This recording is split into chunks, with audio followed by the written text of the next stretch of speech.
What does it mean to be called crazy in a crazy world? Listen to Madness Radio, Voices and Visions from Outside Mental Health. Sponsored by peer-run support communities Freedom Center, the Icarus Project, and Portland Hearing Voices. Madness Radio can be heard on FM stations on the Pacifica Radio Network and is online at kboo.fm/madnessradio.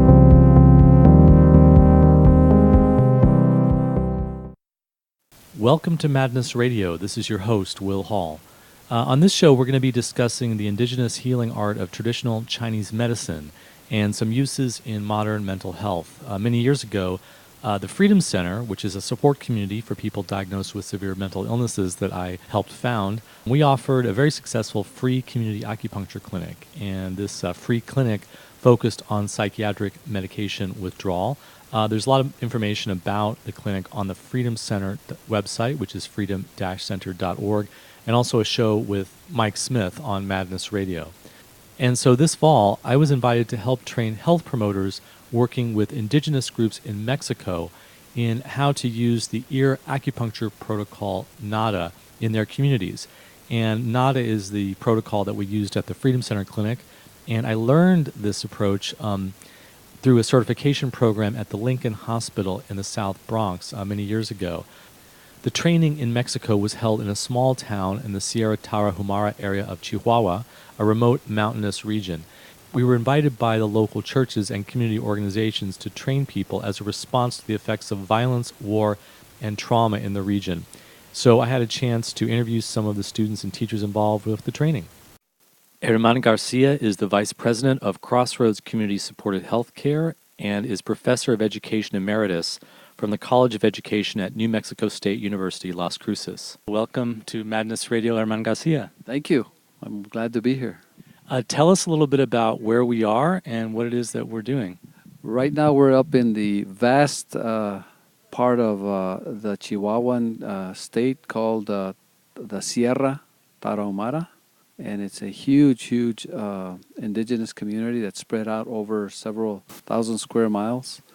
And it's a location up in the mountains, very secluded, and many communities that need a lot of service here, a lot of economic development and agricultural development and those kinds of things.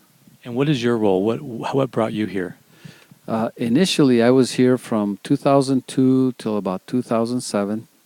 As a teacher trainer. We were doing language rescue for the communities because there's a lot of language and cultural loss among the Tarahumaras.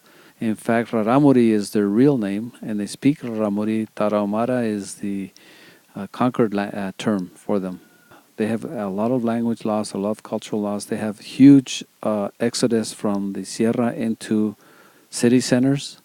And there's a lot of suffrage in those city centers because they're not accepted, they can't adjust, and it's a real struggle. There's high rates of alcoholism and drug use and abuse, and just very difficult situations for them as they have left the Sierra because of primarily economic situations up here. And so some of the schools in the area teach the indigenous languages, but mostly they're teaching Spanish, so people are in the process of losing their language and their cultural heritage. That's correct. There's a huge push to get everybody to speak Spanish as early as possible, very similar to what's happened in the United States with language minority populations there, where they spoke their native languages, the biggest one being Spanish, but there was other communities, and that has been going on for a long time. It's the Americanization process, which here it's the nationalization, Mexicanization of populations, indigenous populations. So this is really a legacy of colonialism that continues today. Yeah, very, very, very much so. It's a colonial community, and you can see it in the way, on a daily basis, in the way that the relationships happen, and as you see people interact with each other, who's in control and who's not, who's has the soft voice, the privileged voice. Yeah, you really see traveling in Mexico, the darker your skin is, the lower down you are in the hierarchy. Absolutely, yeah. Mexico has bought into very much the Europeanness of statuses. That's the status to have. Is if you look at the television models, the television newscasters, everybody there, you have a very European disposition of and characterization of the media. And also, you do have several mestizos that have been very successful, but they are very much in support of the system that exists for colonization. So they haven't, there's very little struggle, or not an open struggle anyway, for maintaining native communities and native languages in Mexico. Mexico has, in the vicinity, I'm going to say, of about 70 major indigenous groups, and there's probably other smaller ones. And so when you say the rescue of the languages, tell us about how you helped make that happen, and what is the struggle around there to rescue the languages from this colonialization process? You have a lot of people that speak Spanish, but they don't have a culture to support that Spanish, There's a whole culture that supports the language, and that's what we were trying to do at the time. Unfortunately, what happened was the violence in Mexico increased to the point where they themselves asked us not to come back, because the violence was coming into these Sierra communities, into these indigenous communities where the various cartels were hiding out and taking position. And so it became very unfortunate for the communities, because there was a lot of violence. There was a lot of violence against the indigenous communities who didn't want to participate in supporting the cartels from the government. And that was another form of major forced colonization. Help us understand a little bit about the politics of that, and what's the role of the government in this? What's the role in the U.S.? Because we hear a lot about the violence in Mexico and drug cartels, but people don't really understand why, or what the solution is, or what's going on there, and maybe how it is connected with colonialism. The unfortunate thing that we were in one of the communities the other day, and one of the things that happened was you saw a lot of military. They had military posts. They were checking. They would walk into the buses that we were riding and check the bags and those kinds of things. But there's a lot of militarization. But I also spoke to people afterwards who said that that's just kind of a front, because come November, the cold sets in. But that's also the time that they start transferring their marijuana. Cultivation of the marijuana, huge up here. Well, they start the harvest. The harvest of marijuana. And what happens is the military leaves, and then the military moves away, and then they start moving that marijuana out. But even the government knows that. Even the U.S. government knows that. But it's an economy for Mexico, and that Mexico needs. And so they turn the other way for those months that they're moving the harvest out and selling it to the U.S. of course, So it's a never-ending thing. You're gonna have to have a very different approach and a very different policy by governments to ever try to reduce that movement, because it is a big part of the economy here. Yes, we should remember that this is not really a Mexico problem. It's really a U.S. problem, because the market for the drugs is the United States. The money that creates the incentive for the whole industry is from the United States. And all the guns that are used in the violence are manufactured and originate from the United States. And the policy that makes all this possible, the drug war, the prohibition that drives everything underground and makes it so difficult to control, is a policy that comes from the United States. So you mentioned the alcoholism and the problems with poverty when the indigenous people are forced by economics to go into the cities. What's the connection with mental health and the rescue of the languages? Why is that important for the mental health of these communities? Well, it's extremely important, because when you're able to rely on your own language and your own culture, there's nothing wrong with learning a second language. In fact, it's encouraged in many parts of the world. But when you learn a new language and forget the first language, you also lose a part of your identity and a part of your soul and who you are as a person. And it's very important to maintain those native languages. It's as if they asked us as Americans that now we were going to be forced to learn a European language, let's say German or other language, Italian, and we would never be allowed to speak our English in the schools, we would be traumatized as a society by it. And that's what's happened here. When you lose a language, you lose a whole vision of the world. You see so many people in the world today who have lost their native language, and they know they're whatever ethnicity or race they are, but they don't identify with it because they don't connect with it through language and culture. There's nothing wrong with learning a second language. It's very powerful. But it's when you lose the languages in place of another language that it becomes detrimental and not good. And tell us about why we're here now and what it is that we're doing with the Nada acupuncture and why that's important to supporting the mental health of these communities.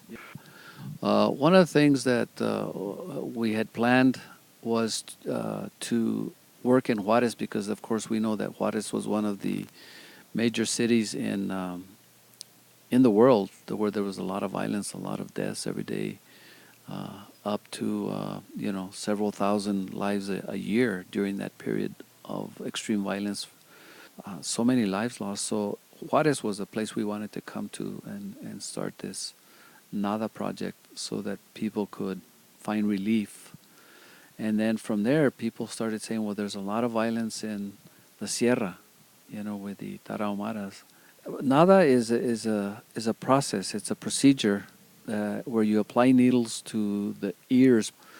And it's an organization that was started many, many years ago in New York, reducing the use of heroin and other drugs, cocaine and many other alcohol. And people found over time that it was very helpful for stress and violence as well. And in fact, as I was telling you earlier, in New York, after 9/11, it was applied to the police and the fire departments, and they loved it because it was helping them survive, what they had seen and what they had experienced.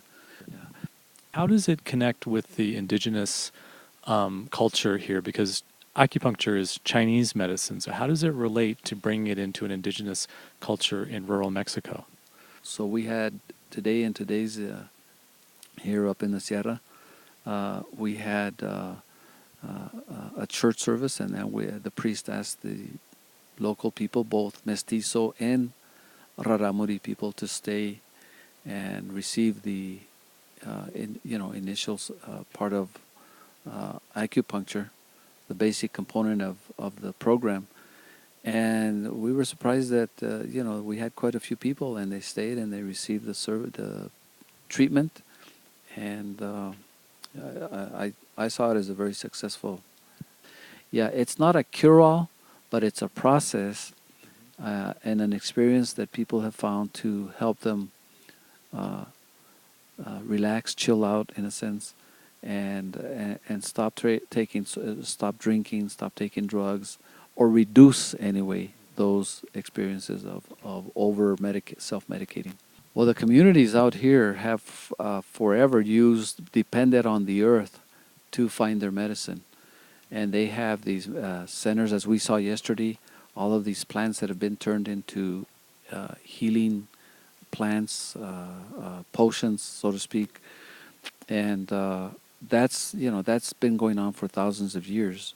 Now that is something that fits very properly into this kind of more natural approach to medicine. So we've been spending several days together. I'm just getting to know you, and you said that you actually traveled to Brazil and met Paulo Freire. Tell us about him and people who don't maybe know what his philosophy is about, and tell us about meeting him. Yeah, well, that was a treat of my life. I had read Paulo Freire as a freshman in college 100 years ago. And who is Paulo Freire for people who don't know who he is or what his theories are? Paulo Freire was a renowned educator, and then became involved in the work of the campesinos in Brazil. He's a world-renowned educator, but one of the principal things that he introduced was the notion of concientización, a movement to conscientize the person about the work that they do and about the communities in which they live. and the ways we engage people as people. And he said, we can't work with campesinos or should not work with campesinos the way the traditional schools do, where they have a banking system of education where everybody gets the same amount, the same treatment of ideas, etc. He said it has to be individualized and it has to have a critical aspect to it, and it has to have a transformative component to it to get people to understand. And that's where the notion of transformation, concientización, has a transformative effect on the person that the educational process that Paulo Freire was promoting. How does that affect mental health, do you think? No, it has a major effect on mental health, because once you conscientize a person, once you enter that component of or that plane or realm of conscientization, there's no going back. You can't go back. Herman Garcia, thank you so much for joining us on Madness Radio. Yeah, my pleasure. Thank you. Gloria is a volunteer health promoter who works with the Rahrami indigenous groups in Mexico. She attended the Nada ear acupuncture training in August. Bueno, yo soy de la comunidad de Rojas. So I am from the community of Rojas. Con esto, lo que estuvimos aprendiendo en estos días se me hizo muy importante para seguir ayudando a nuestros hermanos y hermanas. So I think it's very important, everything that I learned in this just past few days. I thought it was very interesting and very important way to continue helping my brothers and sisters. I think it's going to be really helpful in a lot of the cases where people have a lot of stress. But I would also like to continue to learn so I can continue to help. I'm very grateful for the opportunity. I'm very proud of myself, of having learned this new technique, of having come from far away to learn it. What do you think of someone who would say, but you are not a doctor, you can't do this, you're not a doctor? ¿Qué pensarías tú de alguien que te diga, pero si tú no eres doctora? Que a mí me enseñaron primero que yo practiqué para poder aplicar la terapia. Well, I would respond that, I took this training. I was taught on how to do this. I practiced, and I learned how to do this protocol. Great. Thank you very much for joining us today. Muchas gracias por acompañarnos hoy, Gloria. Gracias a ustedes. Maria de Jesus is a barefoot health promoter and Nada practitioner in Ciudad, Juarez, Mexico, where she has worked with women's self-help groups within the Catholic churches for many years. Este protocolo es muy importante, ayuda mucho al sistema nervioso, ¿verdad? Y ayuda para la depresión, para el estrés, el insomnio. Particularly, it helps with the nervous system, so it's very helpful to reduce depression, anxiety. Para todo el sistema emocional, ¿verdad? Ayuda a las emociones. It can also help with all of our emotions. So Nada started in Ciudad Juarez in 2011. It was particularly helpful because in Juarez we've suffered a lot of violence.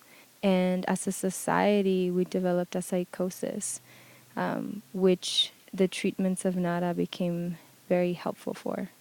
And what kinds of problems were they, and how did the treatment help? Pues hubo personas que perdieron sus familiares. There were people who lost family members to the violence. They suffered a lot, so started to experience depression. They started to experience depression because of the pain that they experienced, a pain that they were not able to release and stayed within them. So besides depression from losing a family member to violence, there was also the effects or the trauma of seeing murders on the streets or people who have been murdered on the street.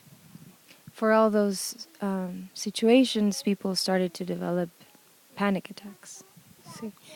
And because of all those situations, people had very little sleep or no sleep at all. Not sleeping made depression worse, anxiety worse, sadness worse. Y hay bastantes testimonios de personas que han recibido este protocolo en Ciudad Juárez. And we have numerous testimonies of people who have received the NATA protocol in Ciudad Juarez and who have benefited from it. Yes, we have to take the NATA protocol to more people in our communities because it's a natural alternative, and it has a very positive impact. Bueno, muchas gracias por hablar con nosotros. Pues gracias a ustedes por invitarme. Thank you for inviting me. Sister Maria de Rosario is the coordinator of the Barefoot Health Promotion and NADA Training School in the Catholic Diocese of Ciudad Juarez, Mexico. Bueno, estos talleres surgieron en un momento en que se estaba viviendo más fuertemente la violencia en Ciudad Juárez. So these trainings started in 2011, right at the time when there was still a lot of violence in Juarez that we were dealing with, and lots of kidnappings, lots of killings, had a big impact on our community. A nuestros consultorios, por ejemplo, llega gente con mucho estrés. So a lot of stress is caused by the ongoing issues of violence. Even this past year, there's been in new parts of the area, there's been a lot more violence that has been kind of surging in Juarez. And all of this, has a tremendous impact on stress. De que muchas personas que quedaron con muchos traumas han podido salir, ¿verdad? Han podido salir de su situación. So a lot of the people have been able to overcome the issues of trauma and depression that they had been suffering from because of this therapy. One of the families that came to our church looking for the acupuncture, her husband had been blamed for a murder. He was incarcerated and sent to Mexico City and imprisoned there for the accusation of him murdering these people. Lo torturaron mucho, haciéndolo hacer que él se culpara. So the federal police tortured him and really harmed him during this incarceration. The federal police brought him to Mexico City to be processed, and they tortured him, and they tried to make him admit that he committed the murder. And after 2 years of this, the federal police finally came back to him and said, "Sorry, we really, actually, we thought you were a different person. You're not responsible for this murder." Él vuelve a su familia y estando con su familia, él siente muchos ataques de terror. So when he came back, he's having a lot of panic attacks, and so that's how he sought our help for his own panic attacks. That lots of nightmares. So he was able to calm down and stabilize, and he was able to come to some peace within himself. So the health promoters that help us, they're all volunteers. Los únicos que se les da una mínima apoyo es a la psicóloga, una cantidad de 100 pesos por consulta. So the only one that charges the psychologist for 100 pesos, which is about $6. $6 per consult. So on Saturdays, they offer massage from the morning to the afternoon. And they charge 50 pesos per massage, about $3 for a massage. But most of the services we offer are just pure, done by volunteers. We don't charge. We just collect donations. And so the people coming in, some people can't pay anything, others pay more.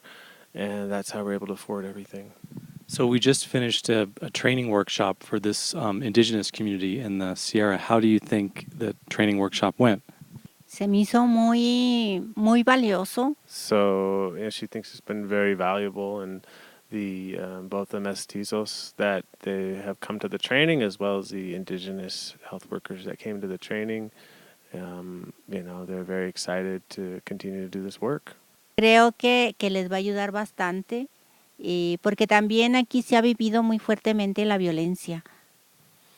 Well, there's a lot of effects of the violence that the people have suffered from here. In both the mestizo community here and the indigenous communities, they've been very affected by the violence, but they've also been forgotten by their government. These communities, they're way up in the Sierra Tarahumara, the Rahrami community especially. There's not a lot of help that they have access to. Also, tell us a little bit about the use of traditional medicine in these communities. Explícanos sobre el uso de medicina tradicional en esas comunidades. Desde muchas generaciones antes venían trabajando y utilizando las hierbas, la medicina tradicional, ¿verdad? So for many generations, the communities here have been using local herbs, medicinal herbs, to make medicine out of. People are very tired of drugs and other types of medicine that they've only had access to. So people are very open to these types of therapies. Okay, gracias. In this border city battered by violence, the people of this parish have been dealt one of the harshest blows. Each of the paper doves on this cross represents someone from the neighborhood who was murdered. Y de hecho nos faltan muchos todavía.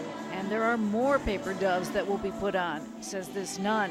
After Mass, she and others try to help survivors cope. They're volunteers trained by an international acupuncture organization. This mother of 3 says she arrives tense and leaves tranquil. Since her uncle was killed, she's had trouble sleeping and eating and suffered debilitating panic attacks. This model has been implemented in various places around the world, refugee camps on the Thai-Burma border, in Uganda for Kenyan refugees, in the Gaza Strip. This American acupuncturist from nearby Las Cruces is part of the team that trained the Mexican volunteers. About 20 parishes in Juarez are offering the acupuncture therapy, and the number of people participating at this church and others continues to grow. Some are here for the first time. Others are now regulars. They're all seeking relief from the stress, fear, and trauma that comes from living in a region ravaged by violence. In a neighborhood struggling to recover after years of bloodshed. So welcome to Madness Radio, Ryan Bemis. Yeah, thanks for having me. So Ryan, tell us, what are we doing here? You run a community acupuncture clinic in Las Cruces, New Mexico, and now you're also doing training work in Juarez, Mexico, and the Sierra Mountains in northern Mexico.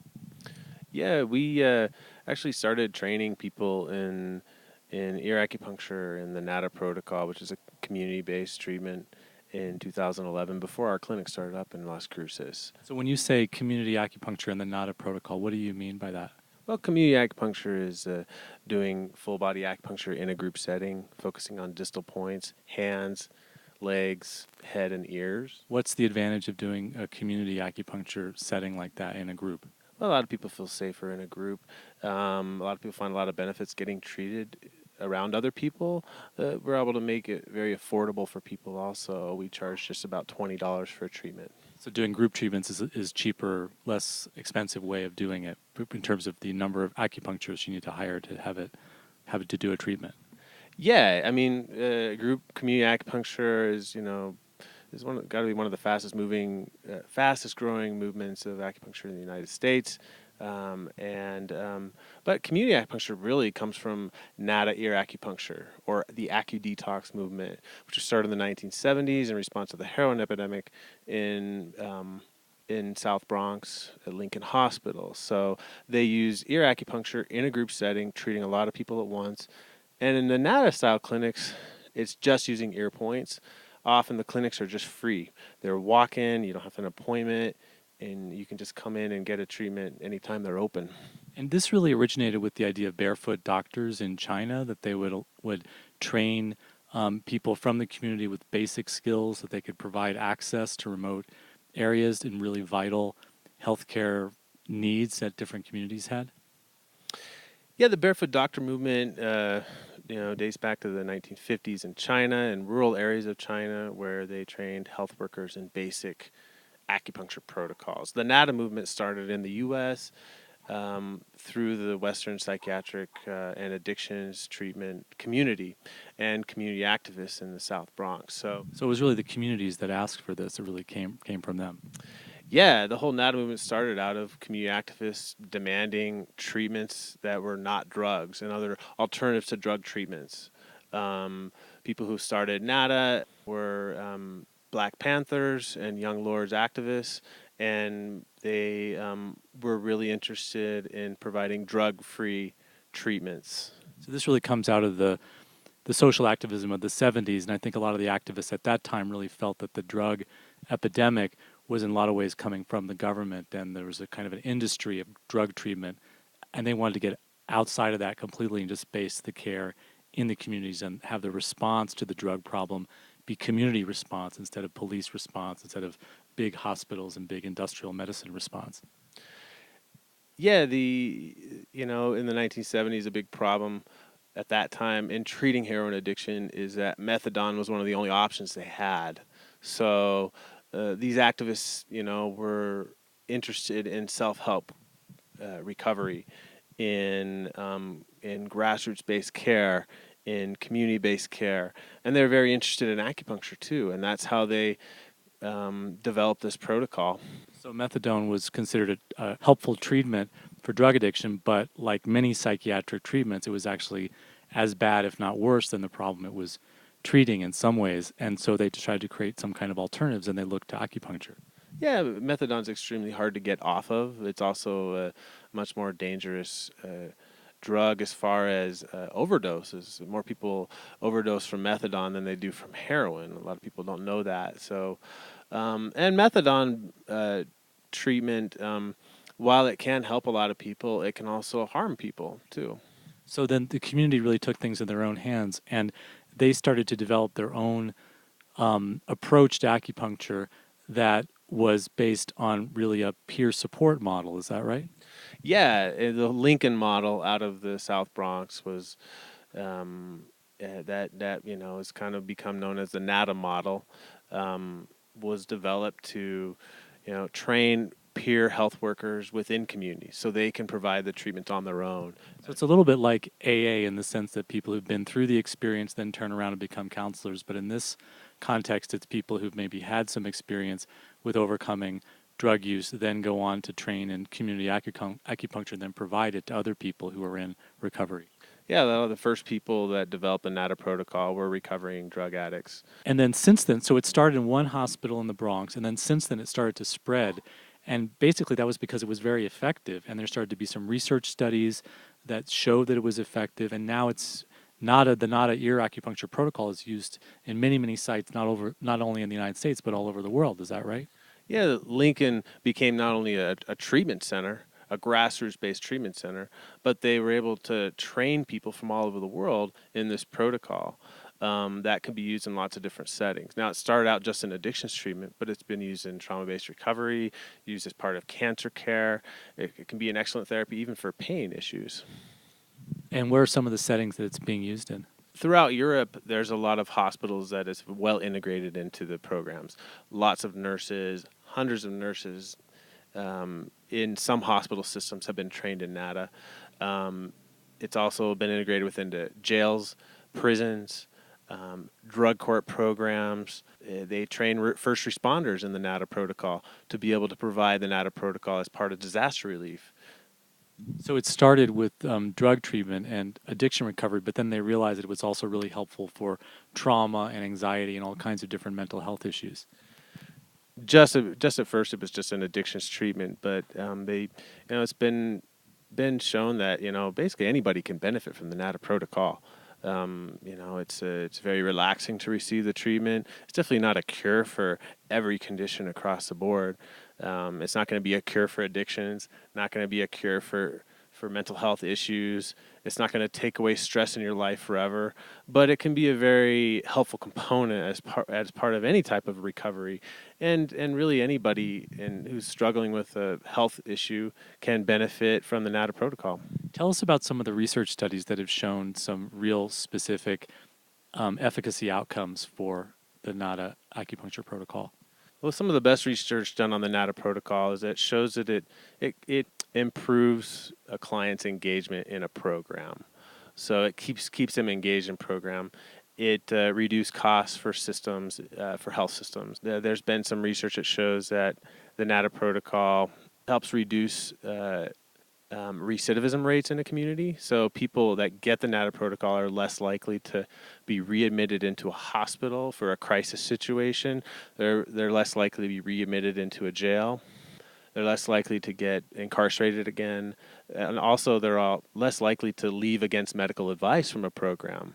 So all those things come at a high cost to the taxpayer. And are there other examples of research that supports the use of acupuncture to treat people? So CSAT and SAMHSA has a best practice manual on addictions treatment that recognizes the NADA protocol and acupuncture. The Department of Veterans Affairs and the Department of Defense also recognizes the use of acupuncture in their evidence-based best practice manual for PTSD. So just give us a sense of what does it look like if you were to watch the protocol being used and treated with people, what would it actually look like happening for someone who's never seen it before and never knows what we're discussing? Well, these NADA ear acupuncture groups, it's basically it can be set up anywhere. It can be inside, it can be outside, anywhere you have somebody, any place where somebody can sit. It can be on the ground, it can be on a bench, it could be on a chair. In Juarez, they treat a lot of people just in church pews because that's just where they have places for people to sit. The priests announce after Mass that, hey, whoever wants to get some ear acupuncture, stay afterwards. People just sit on the benches, and the health promoters in the church that know how to do the NADA protocol just treat everybody right there in the chapel. So anywhere where there's a safe space for people to gather. So in Juarez, there's churches provide a safe space for people to sit, for people to get help, people to get support, people to just sit in silence. And so a group is just, not a group is just people sitting in a circle or not in a circle anywhere. And it's a very nonverbal group. It's very silent. It's like a meditation group in some senses. People aren't having to talk about their problems. They don't have to admit that they have an issue. They don't have to admit that they're, have depression or that they're a drug addict or that have had something bad happen to them. So, the person is invited to come and sit down. The provider comes up and puts some needles in their ears. The person rests for about 40 minutes, sometimes longer, sometimes shorter. Now, when people hear needles in the ears and they may not have ever had an acupuncture treatment, they get a little scared. But we're not talking about hypodermic needles, right? Yeah, the needles that in both community acupuncture and in NADA settings are hair thin. They're about 38 gauge, which is very very flimsy and flexible. So yeah, usually people don't feel anything at all. They just relax and take a nice nap. Usually, that's the most common side effect of acupuncture is that you just take a nap and wake up feeling refreshed after 45 minutes. So there are no risks or dangers or side effects to getting this ear acupuncture? No. The NADA protocol is particularly a safe. It's been shown to be safe for any group. There's no side effects that happen with the NADA protocol.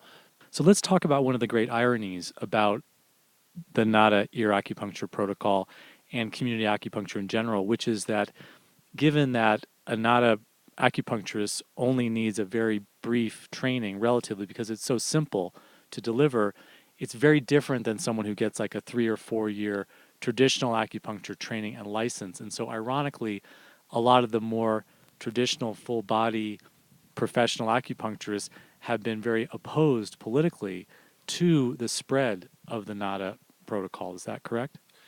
Yeah. Well, first of all, NADA practitioners are not acupuncturists. And NADA as an organization, myself as a NADA trainer, we don't train people to be acupuncturists. In what sense? Because you're using acupuncture needles, so doesn't that make you acupuncturist?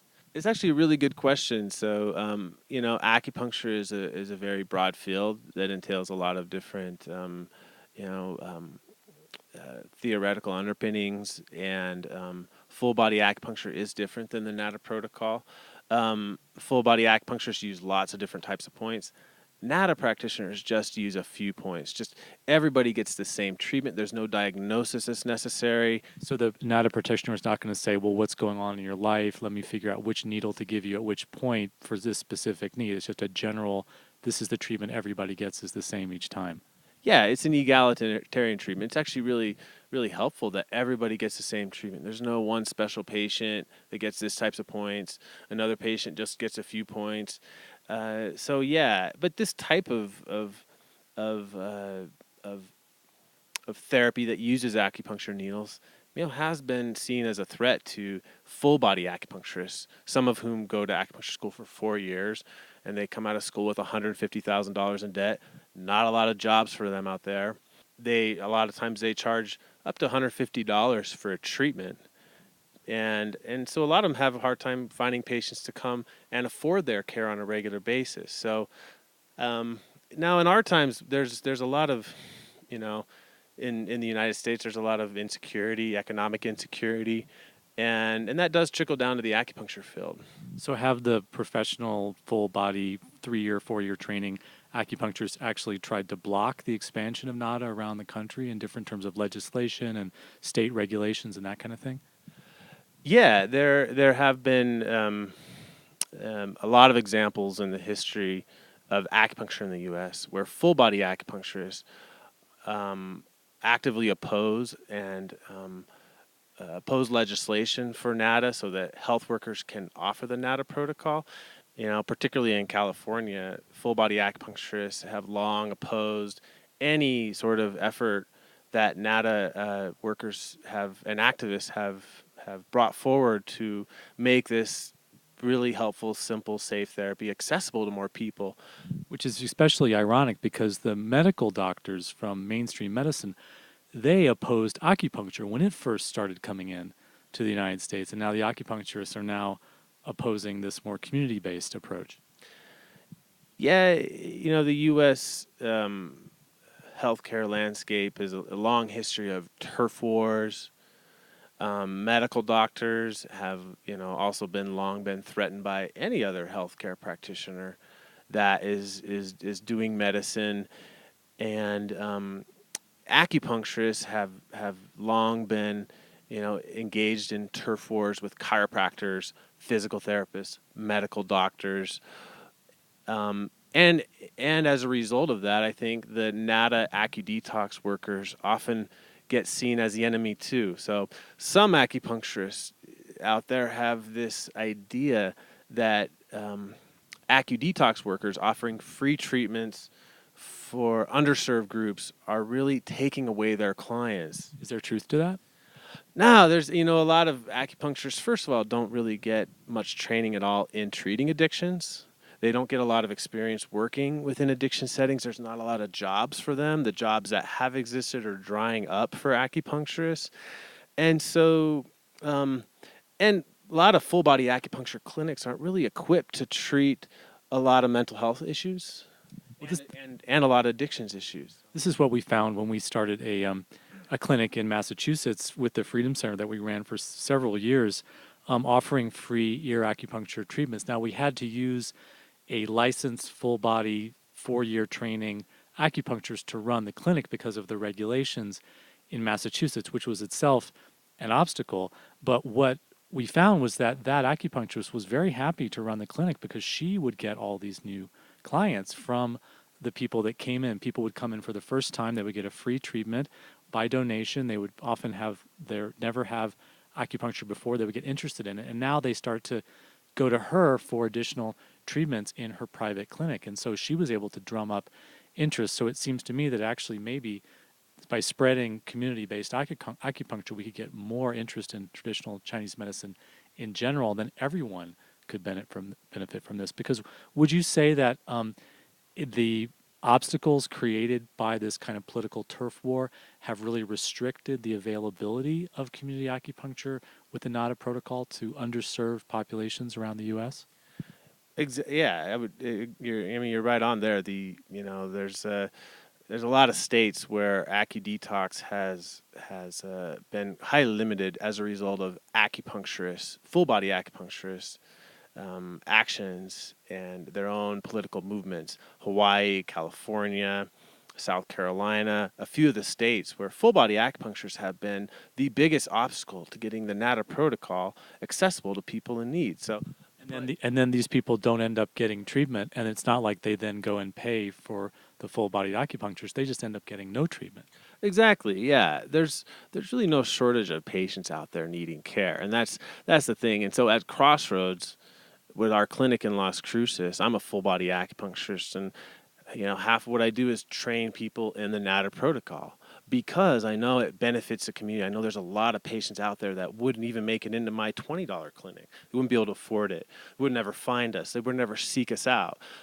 So from my perspective as an acupuncturist, our clinic and our mission is that better served, and the community benefits from us training as many people as we can in acupuncture. I mean, that's really our mission, is to not only provide low cost treatments, just to train as many people as possible. If we if we had our way, we'd train everybody in acupuncture. So now regulations are a huge barrier to that. So, but I do want to come back to something you said about about what your experience at Freedom Center. You had a very supportive acupuncturist, who really liked you all doing the NADA protocol. She benefited. She was, also really wanted to help your clients.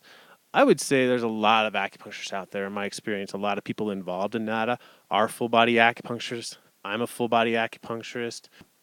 So in California, a lot of acupuncturists have lost their work and their positions in providing NADA protocol due to funding cuts.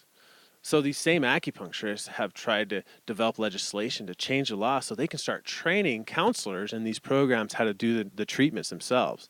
There is a lot of ignorance within the acupuncture profession about what is NADA and how that would benefit. One of the biggest things that you hear is that, okay, it's risky. If people only have like a 10-day training and certification, that they're going to be hurting people. Is there any truth to that? No evidence at all. So, in the state of New Mexico, there have actually been more complaints against full body acupuncturists than against people that are just doing the NADA protocol. So, full body acupuncture is much more dangerous and risky health therapy to offer to people. So very strict boundaries in which NADA providers work. They have a very limited scope of practice, and there's no evidence at all that NADA practitioners are a threat to the public. Let's talk about the hope and promise of this vision of community healthcare, because you really started to develop a program in Juarez and now in the Sierra with the indigenous communities here that has an incredible set of implications for what kinds of things it could open up. So in 2010, I was invited to come and give some NADA treatments by a group of women that were meeting regularly to do yoga and Tai Chi in their church. They wanted to try out what acupuncture feels like. In Juarez? In Juarez, in this church in the north part of Juarez. And so I came in and gave them some treatments. They were really interested in me coming back. And so we started a conversation about how they could have access to this type of treatment on a regular basis. Now, it clearly wouldn't be sustainable for me to keep coming in on a regular basis every week and every day to give them treatments. I don't know their community.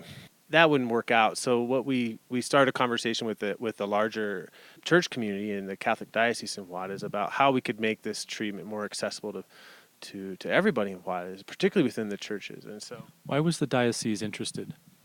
Well, at that time, 2010 was the most violent year to date in Juarez. It was Juarez was marred as the murder capital of the world, and the churches were looking to implement types of activities to help respond to the violence, to empower their community health workers with new techniques to respond to the violence. And so we were invited by the Catholic Diocese to train their health workers in the NADA protocol so they could meet the needs of people who were suffering from the effects of violence, or people who had lost a loved one, and or people who were struggling with depression, anxiety, grief, or what they call duelo.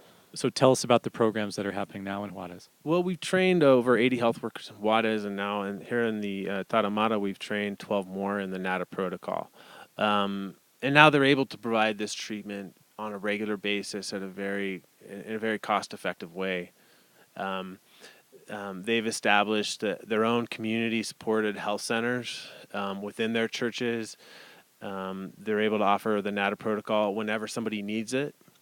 They also offer regular groups on an ongoing basis, and we've gone on to teach some of our students other points, so they can start to learn other protocols that can be very effective for trauma and for lots of different types of community health needs. So why would indigenous communities in Mexico be interested in a Chinese indigenous traditional medicine? Well, we know that acupuncture can be easily taught to health workers with different skill sets. The barefoot doctor movement in China taught people farmers basically, how to do basic acupuncture techniques. In the 1990s, a program started in response to the Civil War in 1994 called GUAMAP, the Guatemalan Acupuncture and Medical Aid Project. And they were invited by the Mayan health workers there, working with the indigenous groups, to teach them acupuncture points. And so they developed a training program out of that, which is about a 270-hour training program, including training them in the NATA protocol. And then these Mayan health workers were able to go and offer this treatment throughout the jungles and the areas where there's no doctors or other types of medicine accessible. So when I learned about this project when I was going to acupuncture school, and I was very interested in learning how to do that type of training model. So Sister Maria Rosario, one of our students, she has an ongoing relationship with the indigenous groups and the Catholic diocese here in the Tarahumara. And she has long been wanting to come and do a training down here and to teach them the NATA protocol. So our training here taught a group of mestizos and a group of indigenous health workers. And a lot of them have herbal training and other types of healthcare training. The NATA protocol is just another skill set they have that they can work with and offer these, free groups that anybody can come and get a treatment at.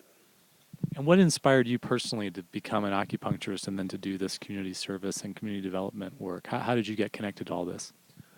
I was working in Portland as an addictions counselor at Hooper Detox, where they offer ear acupuncture, the NATA protocol, on a regular basis. So, and a lot of clients told me that the NATA protocol was one of the most effective, one of the most important parts of their recovery.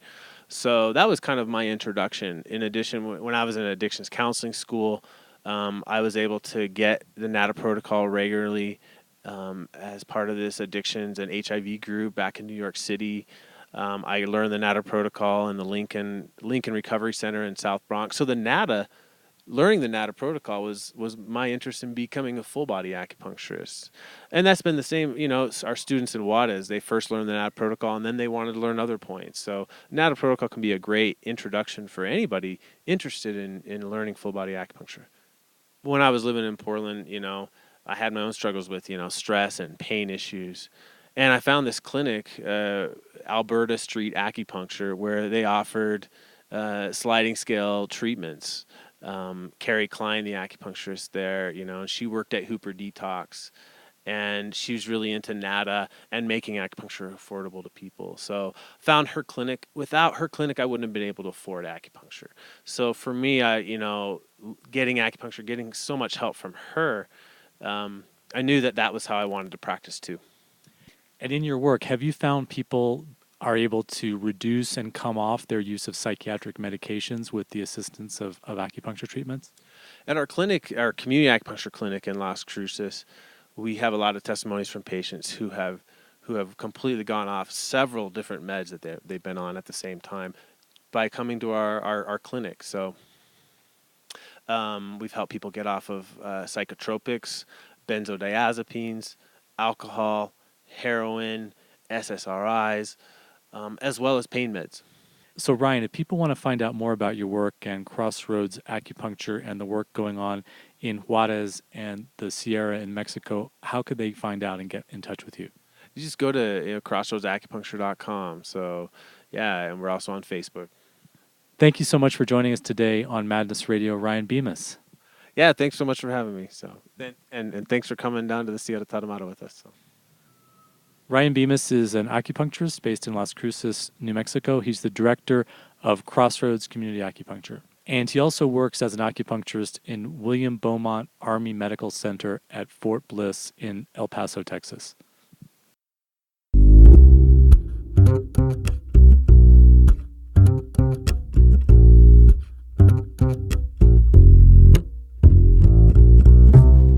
You've been listening to Madness Radio, Voices and Visions from Outside Mental Health. Madness Radio is sponsored by the Icarus Project and Portland Hearing Voices. Host is Will Hall and producer is Nina Packabush. Madness Radio can be heard on KBOO-FM and the Pacifica Network, and shows are archived online at madnessradio.net.